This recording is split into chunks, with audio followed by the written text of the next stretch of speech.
And we're getting more news in connection with the war in Congress. Salman Khurshid has now written a post responding to Kapil Sibal's allegation. In fact, yesterday we told you about how Kapil Sibal had, in an interview to a newspaper, said that there was no dialogue with the leadership, and now it is Salman Khurshid who is hitting out, who is responding to Kapil Sibal.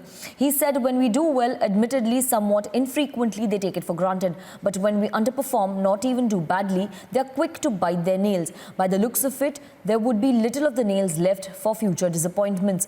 Is it really a case of a bad workman quarrelling with their tools? We are all perplexed and pained by the continuing misfortunes of a party that some have chosen to describe as our misadventures. But then there is something called faith, not necessarily blind, in our destiny. In fact, this is what Salman Khurshid is responding to Kapil Sibal.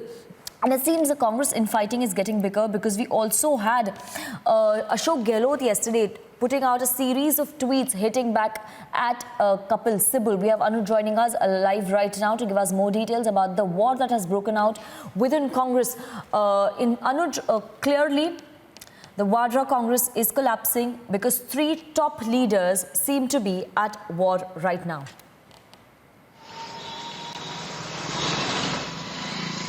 Well, this is more trouble for the Congress party. What we are seeing at this point of time, the situation is really worrisome situation for the Congress party, because we are not talking about ordinary leaders. We are not talking about the state internal tussle what we have seen earlier. But this is Kapil Sibal, this is Ashok Gehlot and Salman Khurshid, the 3 topmost leader of the Congress party on top of the old guards of the Congress party. So we have seen what happened with Ashok Gehlot and Kapil Sibal. We are seeing now how Salman Khurshid is coming out. We also remember what happened with Ghulam Nabi Azad earlier. So this is really the worrisome situation for the Congress party, and the top brasses, the mother and the son, the daughter and the mother need to understand today that what exactly is the situation on the ground level, because this is something which is directly reaching to the cadre on the ground level and affecting the cadre on the ground level. This is going to be very big setback for the Congress party, because these are the pillars of the Congress party. We have seen it earlier also in the state level.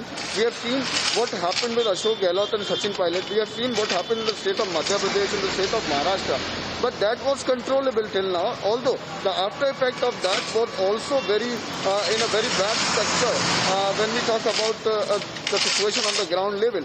But now when it has reached to the national capital also, but now when this is Kapil Sibal and Ashok Gehlot leaders, who you can understand the heights of these leaders.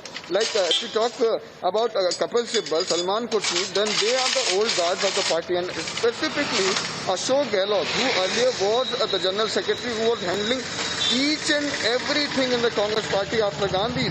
Now today, Ashok Gehlot and Kapil Sibal are fighting among themselves. Now this is Salman Khurshid, who have seen party every movement in the party, and now he is also there in the play. Now we are seeing the internal tussle out in open. So this is a worrisome situation for the Congress party. On the other hand, we also have to keep in mind that these all were the factors which result in 50s when we talk about 2019 general election result. The oldest party of the country was limited to 50s in 2019. So that is something where what we call ramification of the same, and this is going to be again a very big setback for the Congress party if the dynasty politics will not end in the Congress. If the top brasses will not take the initiative, then this is going to be a very bad setback. In fact, if you see, it's a pattern. After every election, we see that there is revolt. Some leaders come out and speak. In fact, a few months back, we also had top leaders writing to Sonia Gandhi in that CWC meeting. We spoke about the big showdown that took place. We wonder if anything is going to change in the Congress as far as dynasty politics is concerned. Anuj, just stay on with us, because we're also getting a lot of reactions on this war in Congress. Let's listen in.